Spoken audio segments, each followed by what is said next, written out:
Sound check, 1, 2. This is the 217 Recovery Podcast with Corey Winfield. He knows as soon as he gives it to her, he's gonna give her his heart to her too. And we'll have kids and get married. That's too far. Holy shit. It is the 26th of May, 2023. My name is Corey Winfield, and welcome to the 217 Recovery Podcast special guests. I guess you're not a special guest anymore, but I have Mitch and I have Adam. You guys are joining Adam Stevens. Can we still be special? Yeah, but you're just not. No, you're just I don't even think you're guests anymore. No, we're not guests, but we can be special, right? Mm-hmm. Well, I put guests on your websites. That's what we're going to talk about today. Mm-hmm. Need you guys to upload stuff to it every day. Just kidding. You're like, how? You don't even give us access to it. Like, how are we supposed to do that? That's exactly where my head went to. Build a bridge to China as well. We'll get right on that too. What else? What do you want us to do? Just I did see the guest thing, and I was like, all right, well, I guess. Yeah, because you guys have been on the podcast before, so I figured I'd throw a guest on there. Don't make us a permanent part of it, I guess. Well, you go to 217recovery.com/Mitchell. It'll pull up Mitchell's page, and you can read his story. You can drop him an email. And Adam's is, wouldn't you know it, 217recovery.com/Adam. Now, Adam, have you sent the page off to like family members and stuff? Like, here's my page. I have not, and I also have to finish my bio that I just remembered. Yeah. Because yours needs to be replaced. Well, I thought it was pretty good. It's like, Corey's bad. great. It's awesome. Yeah. He's my hero. I pick up poop when he leaves the yard. I'm gonna shout out to. He's looking at me like, what? Your dog now? I'm gonna shout out to that training I did with NIMSAS to help me with mine. Like, it really gave me a good Messaging strength. skills. Okay. Skizzles for learn, and I used that to build my bio, and I was like, hey, this is real. Let me ask you a question about that, because the messaging training is what you're referring to. Mm-hmm. And when you first take that, you're like, oh yeah, at least I was. It was like, yeah, we should think about it different. And what we call things, what we call things is what we give power to, kind of, like if I was to drop the F-bomb, it's like, did I give power to the F-bomb? How did I say it? Was I talking about my effing cat, or do I want to talk about my effing paycheck? Like, which one is it? I know that makes no sense whatsoever. I'm really bad at analogies, but that's cool because you know what I'm talking about, because you did the messaging training. Like, if you talk about somebody being in recovery versus, oh, he's a junkie. Yeah. I mean, that's probably a way better example. But I did notice while we were going into it, I was like, you guys have a pretty good culture around here of saying, I mean, we joke around a lot because we like to have fun, but when we're serious, we use pretty caring terms. I'll say gentle terms, when we're talking. But anyway, the proper way to say it. So going into it, I was like, yeah, I think I've got a pretty good handle on this. And there was some stuff where I was like, yeah, we already do that. And then there was other stuff that, I was like, oh, well, that really makes sense. And then after that, we went down to UFAM, and I remember helping somebody with a tent, and the lady made a comment because it took like 6 of us to put up her tent. She's like, how many drunks does it take to put up a tent? I was like, hey, easy, lady. I don't like jokes. Yeah, but before that, I probably wouldn't have even thought about it. So now you will. And it's funny because this one lady emailed me from some college, and what they're trying to do, I think, is a great idea. They're offering, it's like an online college, and they're offering these online classes for people. And obviously that's what they do, but they're also offering like online help, and they put in there with substance abuse, and that's how they build their program, And so I told her, I said, well, it'd be great. And I would love to link to that to our website, which I will, once you change your wording on everything. I mean, that whole page, it was like landmines. I'm like, stop calling it that. Like, I don't want to send anybody there because they're going to get the wrong messaging. And I told her how I went on this rant. I was like, messaging is very important. And especially with someone who's just getting into it and they think that they're the bad person now because they're at school and they're going to college and they're stressed. And what do they do when they're stressed? Well, they drink or use drugs. And well, now they're the bad guy. They're the bad person for just doing what they would normally do to relieve their stress. But now it's the problem and it's their problem. They're the bad person. So no, I'm not linking that to our website. So change it. And I didn't hear from her for like 6 months. And then she finally wrote me back and she's like, hey, I was just wondering if you looked that over anymore. And oh, I thought they changed it. So I went to their website. Nope. And this is how lazy I am. So instead of like ranting at her again, I just went back and did the other email that I sent her and then just resent it to her. That was my reply, was to resend her. What if she got it though? She's probably like, "Oh, this just resent," and then didn't even think about it. I wanted her to know that I resent it because I'm not. I mean, I have nothing else to say. That email that I sent her before said everything. I was just thinking, like, did she connect that in her head? Doesn't sound like that. Maybe she would have. No. So, like, Adam, do you ever out in the public and you hear people talk about, like, oh, yeah, well, his substance abuse is really bad? Or do you hear commercials on the radio and talk about, if you're battling substance abuse problems, call us and we'll help you? Yeah. Oh, yeah. I hear it a lot. And that's kind of what I was thinking, too. Like, I'll be taking trainings like that, too, and everything. But a lot of it you do kind of pick up just being around people in recovery, too. Like a lot of it I've picked up just from like, oh, yeah, like I just hear it. And so, yeah, I think it is a lot different because it is like you go to AA meetings and stuff, you get a lot of old timers. I mean, that's just how they refer to us as drunks, and I think, they do it in a friend or like a warm way, really, in a way in their mind, they just call each other drunks, and everything, and good intentions. But that's the thing, is not everybody considers themselves a drunk either, you know what I mean, just because you're at AA. So I think, yeah, I think it is really important, especially with like what we do and everything, there's all different kinds of routes, and yeah, it's not just one way. So I think that's the big part of it, is not steering people the wrong direction and how you feel about it. Trying to tell people that there's only one way out, because that's just not the case. That's going to take somebody down the wrong path. Yeah. See, I like what Adam does is he doesn't talk for a really long time, but then when he does, he says something very profound.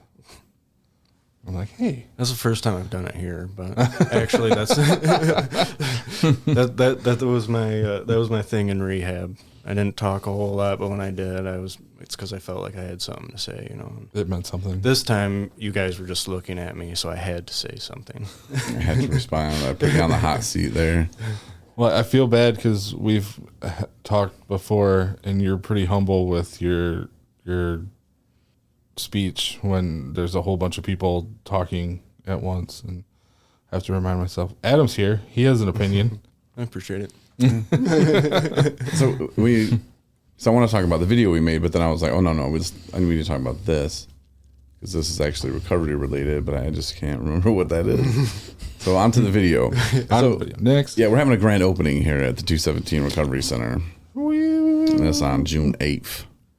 And we made a little video. We recorded, let's rephrase that. We recorded a little video today. And I don't know, there's worse things you could be doing, right? I mean, true. But looking back at it, and I went out and I talked to Mitchell in the lobby. I sat with him and I was like, dude, I don't know if that's going to even fly. Like, I just don't think Marnie's going to like it. I don't know. I just think a lot of people be hating on it. And even though we are joking in the video about some stuff, but like, I just think that there's a lot of haters out there, man. I like it, the idea of it. And you're coming from this place to begin with, is it's one of our goals here is to have fun in recovery. And, I usually charge so much more for my acting skills. Yeah, I got you on the cheap. Yeah, so Holiday Friday. I'm gonna be real sad if you don't use that footage personally. I'm going to. I just am questioning if it's appropriate material. Well, strippers are people too, right? Right. Mm-hmm. Yeah, and I don't think it's necessarily offensive. I just think maybe it makes us look like dumb guys, but we are. Kind of dumb. I mean, that's kind of what we do. Right. That's what I'm saying. Yeah. I mean, that was kind of the point. I'm not trying to set the bar too high. Yeah, we're definitely not. I don't think it was offensive in any way. So. Okay. I think as long as we're in that. We're only bagging on male strippers. Usually they don't get the brunt of the stigma there. That's true. You guys are giving all these spoilers away. Awesome.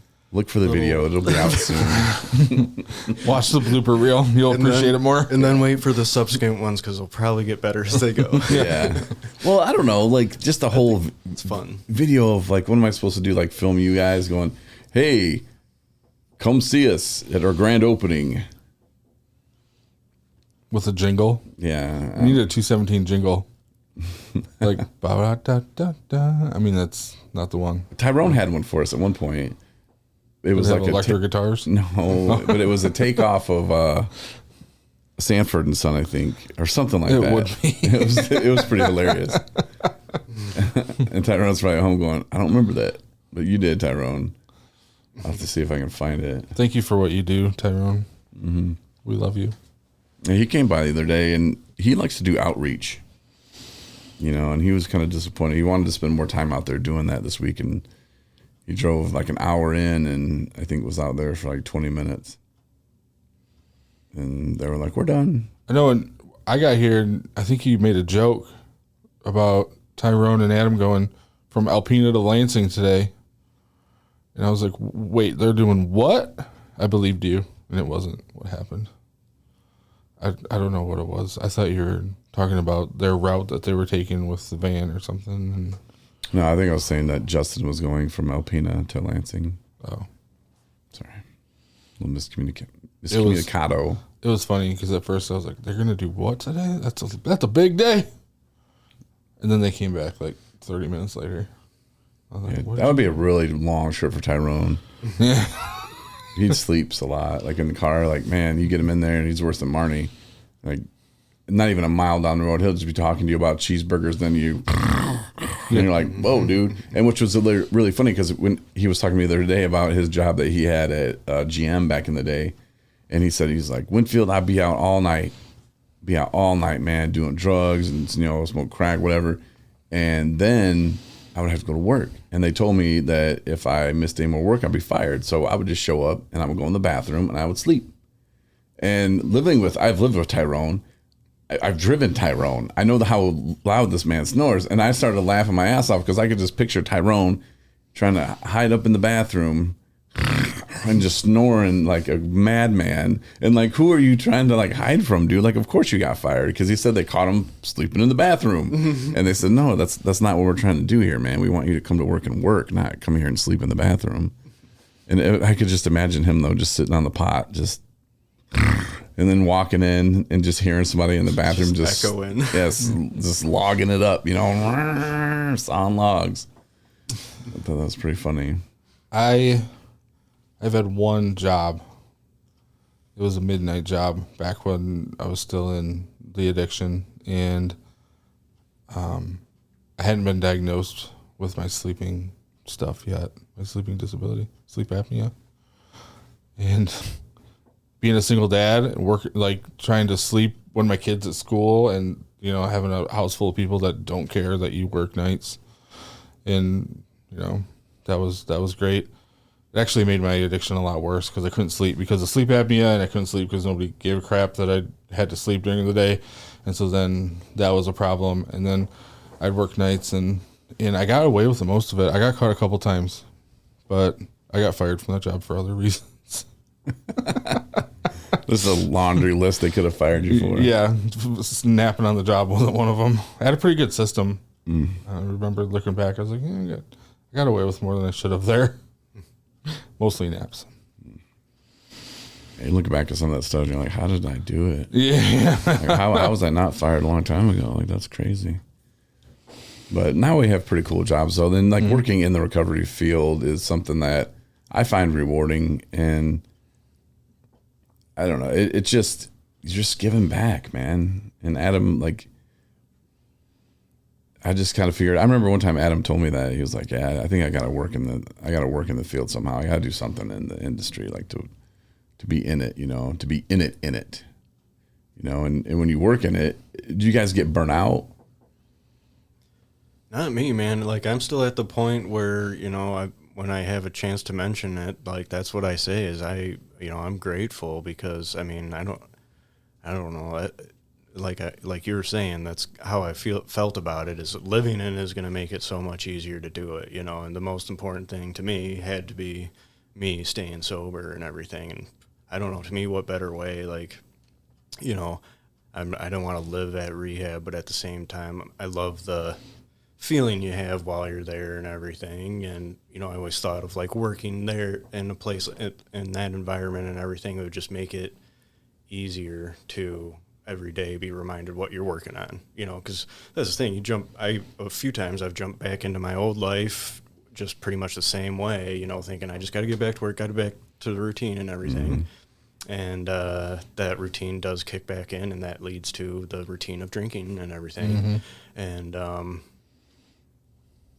yeah, I kind of lost where I was going with that, but I think that's a decent ending place. I kind of mentioned that. That's what I was talking about earlier when I was talking about when I quit vaping. And it was like I would beat, how do I say this? So I went through this with drinking too. And I would have been sober for a really long time. And then I would have to do something that caused me to,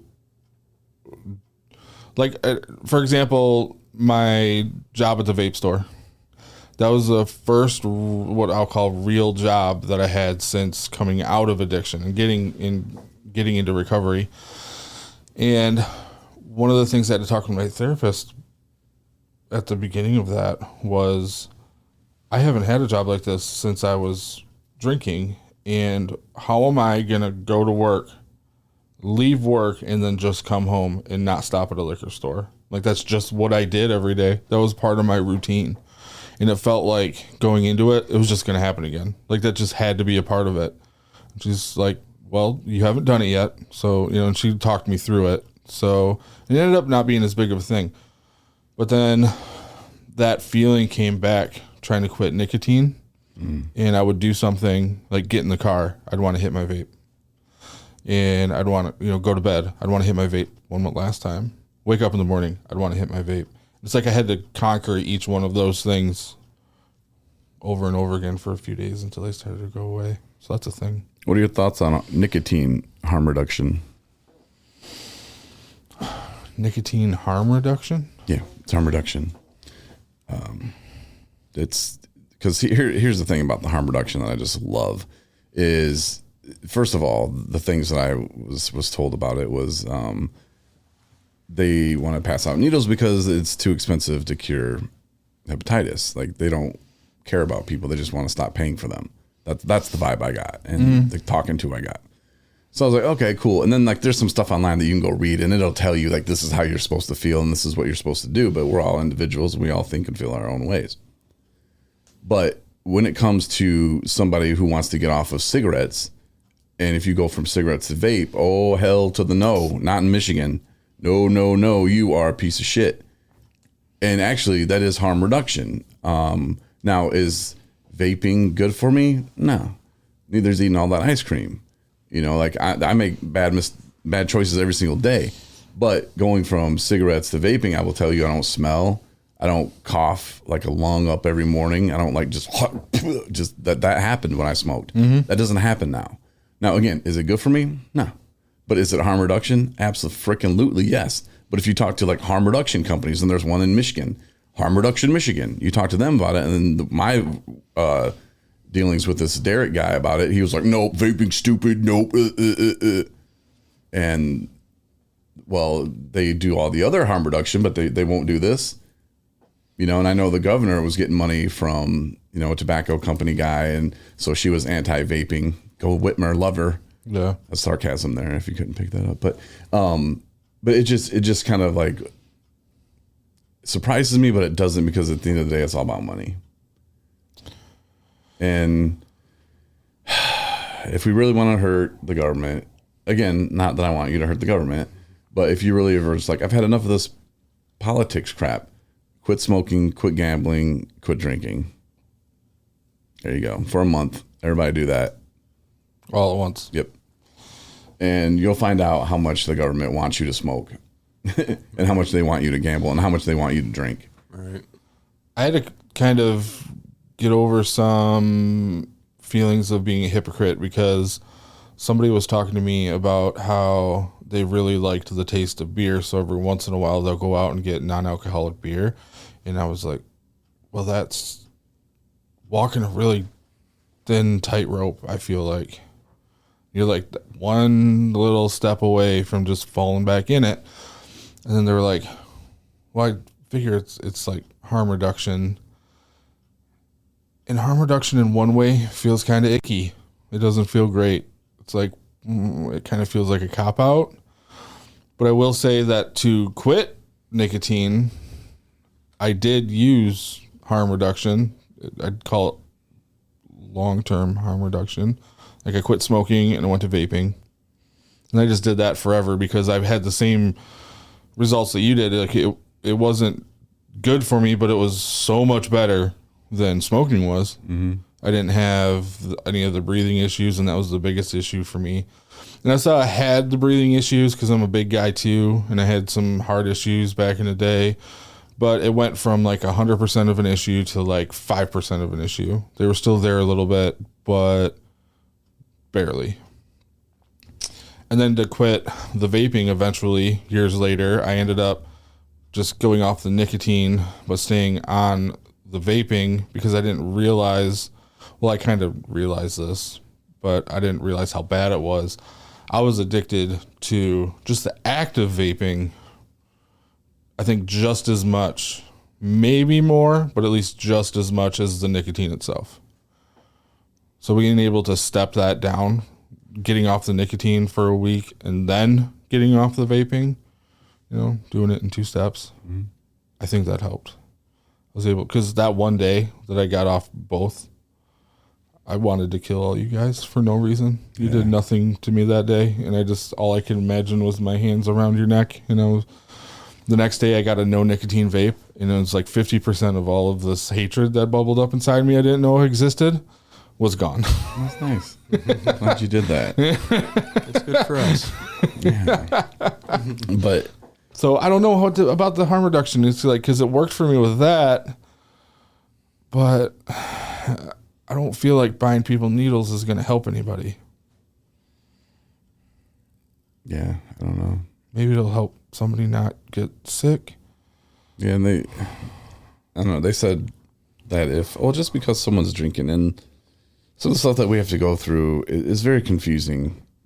And you're about to go through the recovery coach training, but you know, it might have changed from the one that I've taken. I'm not sure, but they were like, look, you know, if someone, and that's the thing, like you're a recovery coach, you're trying to be a recovery coach. Adam, you're a recovery coach.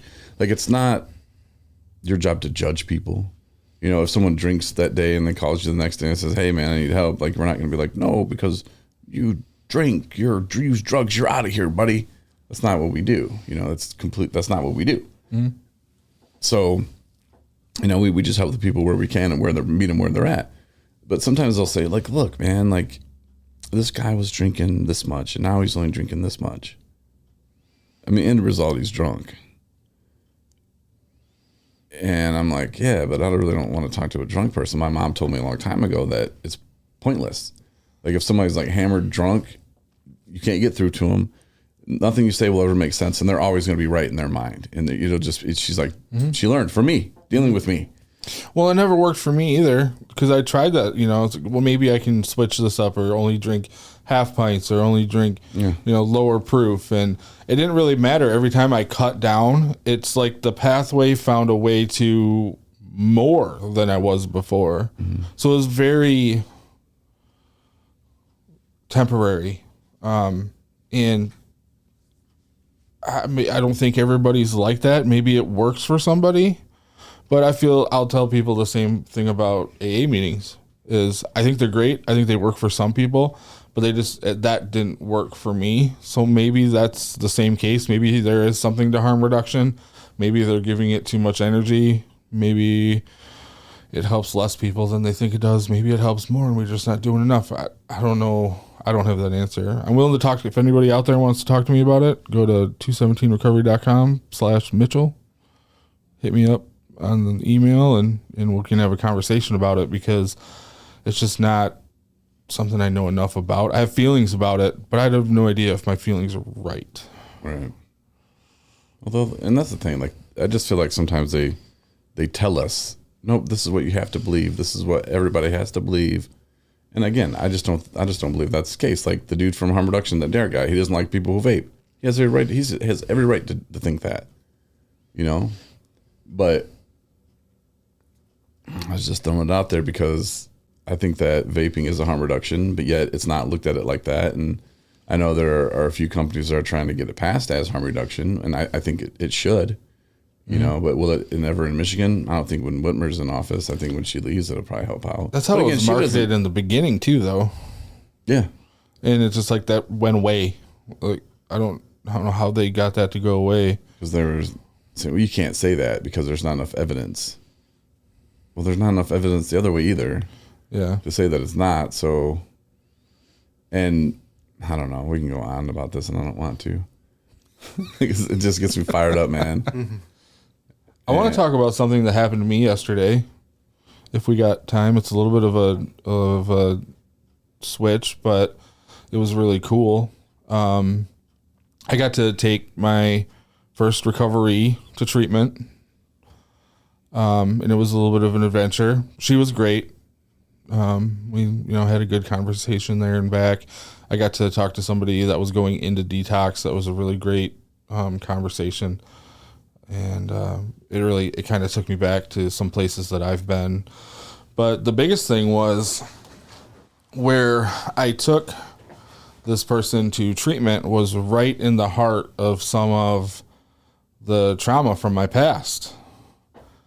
And I didn't realize I've been working really hard through my spirituality and just personal growth and my recovery to deal with some of that. And I thought a lot of what I started to experience yesterday was already taken care of.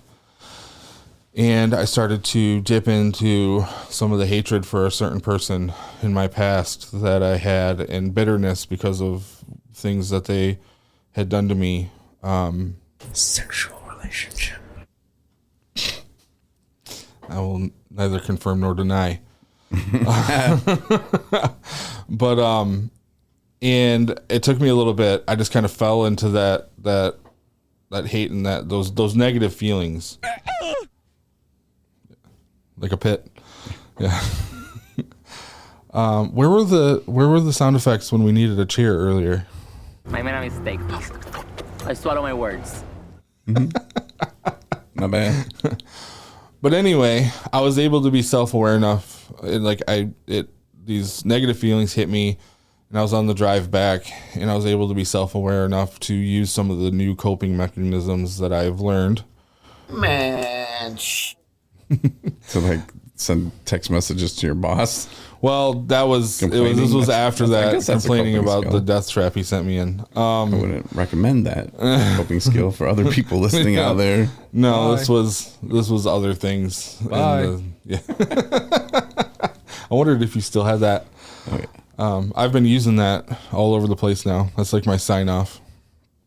But anyway, I was able to do the good things that I've learned to get myself out of it, and I feel like I grew from it. And then I went to a meeting last night, and I got to share that, and everybody really, really enjoyed the story about how I had went through this tough thing. I used something that I learned in recovery and grew from it, and it was a good thing. And in the end, Like that, or they were like, thanks for sharing that. That's great that you're vulnerable and that you opened up to everybody. let's say it was the opposite of that. They were happy about it. Oh. Yeah. They Yeah, were like, that's you what it get them was. talking, they're like, yeah. Yeah. Like killed the vibe. No, Yeah, man. no, they're like, that is awesome. That's great. Thank you for sharing that. Like, that makes a lot of sense. And somebody was like, I've never thought about it that way.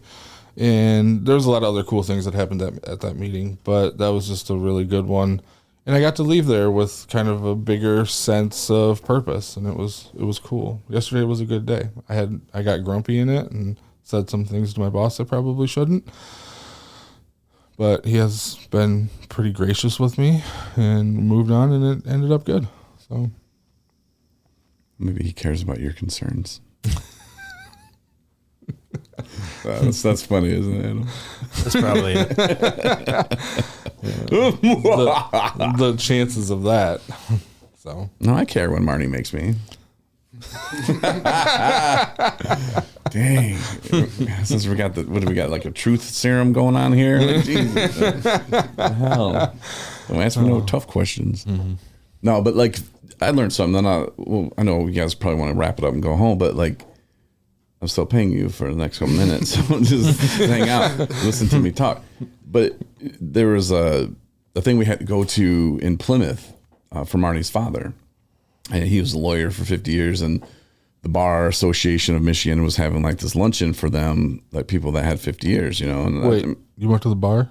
The Bar Association. Yeah.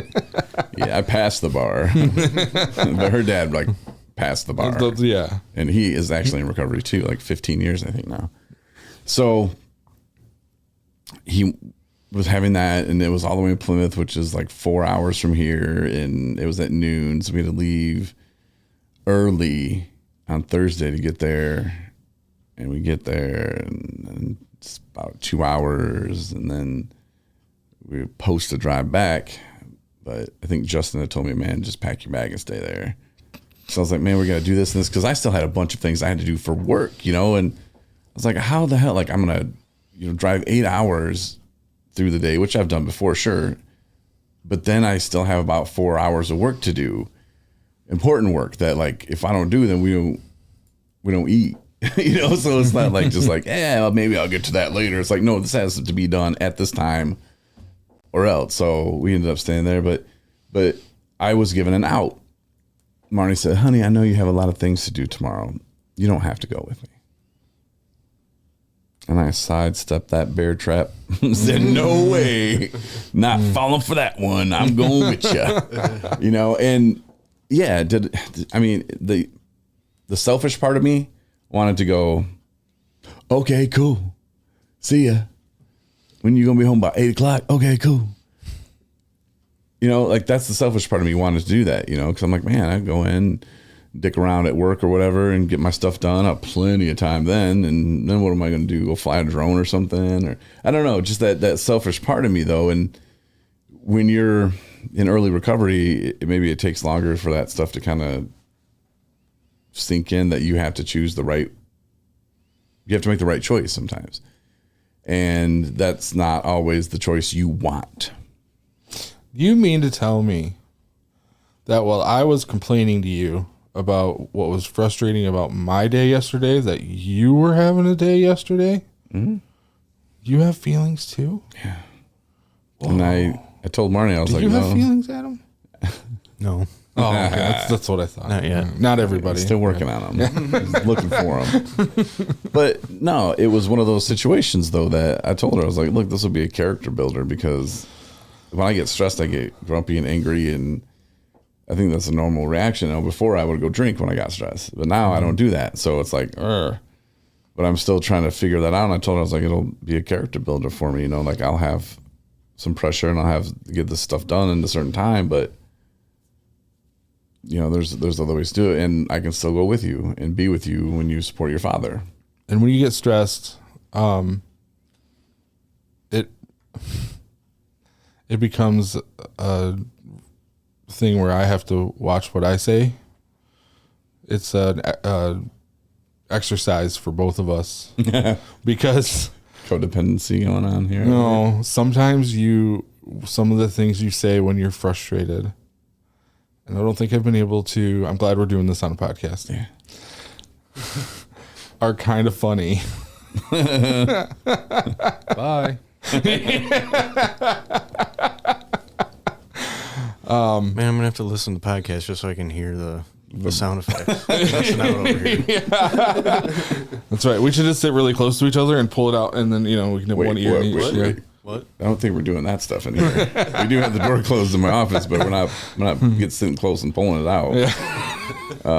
That's not what I'm Assume doing. your positions. You said earlier while we were filming things. We're like, wait a minute. What are we filming? Like when you went to the bathroom real quick, you're like, hold on, give me a minute. What's he doing in there? Come out smelling like powder. I'm like, you don't powder your balls, man. I'm telling you don't do that. That was another conversation we had the other day. But no, it's great. I'll have to be like, because I want to say something, because a lot of times we joke around with each other, but I'm like, no, he's actually frustrated right now. Keep your mouth shut. Yeah. Yeah, that's do. Yeah, some things it just drives me nuts, but I don't know, man. It's part of it, and it's part of learning and part of growing. But I just was proud of myself that I could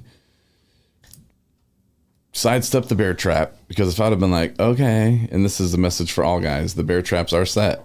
They're out there. They're easy. Oh, here you go. Walk on this road. Yeah, there's a bear trap and you're going to step in it. And then what it's going to be like, then you're going to be really hating life. And there's a lot of things I like, and that if my wife isn't happy, then them things don't happen. You know what I'm saying? So I'm just saying that I want to make her happy, and at the same time, it might not be what I want to be doing with my time, but she is my wife, and I have to go do those things. Welcome to being married. I know that's what some guy's saying right now. He's like, welcome to being married, sucker. I hate it when people do that. Say welcome to If being that's married. your added, well, yeah, or talk down about their marriage. Well, like I was thinking it's probably some guy who would get I know divorced. you and don't it's do like that, but Some I just 50-year-old guy has like 3 or 4 28-year-old girlfriends. And yeah. My dad was that way, and I've known other people like, well, like, how's it going? And you're like, well, the wife, and I'm just like, well, why are you? If this is such a pain in your ass, why are you doing this? You hit a thing where when people bring it up, it's just like one of those like things for me. Like there are people out there that want to have that relationship, and you're shitting on it right now. So, but you didn't do that. I'm just gonna stop. Yeah, I kind of did that on Tuesday night when I was talking at the treatment center, but I had some jokes to go with it. I was like, boy, I love being married. All the stuff you got to do. But I was kind of telling them that you have to do the stuff you don't want to do. And that was my whole kind of point with that. You got to be that way with those guys, though. Yeah, I haven't figured out how to reach them yet. You do it really good. Sometimes, like 2 weeks ago, it was horrible. Then this last week, though, it was good. That was another day. I was just off that night. Like, you want to go? I'm like, I just want to go home and go to bed. I don't know what. It was that was the day that I had to step out of my comfort zone for you again. Again, we weren't sitting close pulling anything out. Nothing like that. Nobody was videotaping either. No, we never videotape those. No, yeah, I just heard a lot of excuses of why something couldn't get done, and it's like, dude, look, man, like it can get done, And My whole thing was there weren't excuses why something couldn't get done. There were reasons why I had already done it, but not in person. But it just was waiting for the results of it to come back. And you're like, yeah, it's not fast enough. You need to figure it out further. And I'm like, my whole thing was, it's like, okay, so the excuses were a thing I did in addiction. And so I don't do that anymore. And so I thought I had already done, well, yeah, I'm trying not to do that anymore. I thought I already took those steps. And then you're like, yep, not good enough. And so whatever, I went full. I went all the way through it and pushed through and proved I could do it. So, and that felt good at the end of the day too. You're like, no, I was in a really bad mood by the end of the day. It felt good like the next day after I got some rest. You're like, wow, cool, I got that done. Like, that's great. Yeah, and it was cool because I got it done, and the expiration date's further back than it would have been, and there were good things about it. But I was so drained by the end of the day, and just having to do things that I didn't like to do, and I need to have gratitude about it because it's a growing thing, and thanking you for pushing me, and I kind of did through gritted teeth. I was like, thank you, because this is a growing experience, and I appreciate you pushing me just past my limits so I can experience. But I didn't feel it yet when I said it. So I was trying to get there. So Yeah, and it's not gonna hurt you. You know, you can still do it, but it's hard though to do those things you don't want to do. that's why when I had to do it again, I was like, okay. And then you do them, and you're like, oh, that wasn't so bad. You know, and Marty tried telling me that today when I had to deal with the state. Oh, dude, you deal with them so much though in different directions. Oh my god! And this is like the unemployment insurance or whatever that they automatically take from everybody. You know, like it's not like I'm like, hey, let me take some of that. But no, they're like, we're taking this, and I'm like, okay, yeah. So they're like, oh, but you got to report on that, and I was like, yeah, but you guys didn't let me set up my password or something, my email. And next thing I know, they told me I couldn't have a number. Then they gave me a number, so I used it. And they're like, oh yeah, wrong number. And I'm like, well, who we been paying then? You know, like who's got that money? There's a little leprechaun running around there under the unemployment tree. I don't know. Like Whitmer's out there with a little leprechaun running around. Oh, you got that unemployment money. Yeah, you probably do. But so I had to deal with that. And then she's all like, see, doesn't that feel good to deal with that and get it over with? And I just kind of chuckled. I said, oh, we're not done yet. Yeah. So that was like one phone call. That one's just, yeah. Now I feel car sick. So this is Which great. was my fault. I'm going to go film some videos. But for real, though, look at our grand opening video, or look for it. It'll be coming soon. And I'm glad we did that. It was fun. And I think the bloopers are going to be the best part of it all. Yeah, they always are of everything. You'll get to see how much fun we're having. We're not having. We get to have some fun, like I said, pushing past those boundaries. Yeah, but if you want to talk harm reduction, you reach out to Mitchell at 217recovery.com, his page, 217recovery.com/Mitchell. It's a conversation I want to have. If you want to talk about feelings, then that would be with Adam Stevens. It's 217recovery.com/Adam, and Adam at 217recovery.com is his email. Hi. Yeah. Want to talk videos? What's up? Justin. If you want to buy shirts, Justin. Sure. At We needed 217recovery.com. that in the video somewhere. Yeah, we should. Man, I wish we had video of that. We're talking about the live breaks we were doing with the wireless and Justin. At you, fam. Yeah, just inappropriate timing. But it was perfect timing. Like you couldn't plan it. Perfectly inappropriate. Yeah. Oh, you're helping people and great. Okay, you want to buy a shirt? That was his whole goal, was to at least sell a certain amount of shirts. It's like, this girl's talking too long. All that Get stuff to the that point. you're That's telling me great. that's awesome. You want to buy a shirt? I mean, in all fairness, it was like that one lady. I told them, I was like, "Look, you're gonna go get some, either grab that stuff out of the trash, or help her put it in the trash." That's the one that got me, though, was the lady. She didn't even want a shirt. She wanted to give us money. Yeah, and she was awesome too. And he's just like, you want to buy? I think that was the third or fourth one. I have no idea. I was trying to talk to people, and so I wasn't paying attention. I kept looking over in between people, and I'd catch little bits of the lady putting boxes in the trash, and then this other lady. And she did. She was saying some really profound things about recovery, and then she wanted my shirt. Go listen to that podcast. That's a great, because you'll be able to hear exactly what he says on what day was that? Last Thursday. Yeah, Not this. Yeah, a week ago. yeah, But yeah, it was the one that Adam was on. So if you find on our app or on YouTube or however you listen on our website, find the one with Corey, Adam, and Justin on the wireless. It's like the second or third one from you, fam. Yeah. But look for that and enjoy it. And we'll talk to you. I don't know. Enjoy the holiday weekend. We'll talk to you when we talk to you. Woo! Hi. Bye. Bye. Why'd you say bye again? Bye. Stop it, Mitchell. Bye. Oh, that's the button. I have a problem. Thanks for listening to the 217 Recovery Podcast. We hope you come back for our next episode.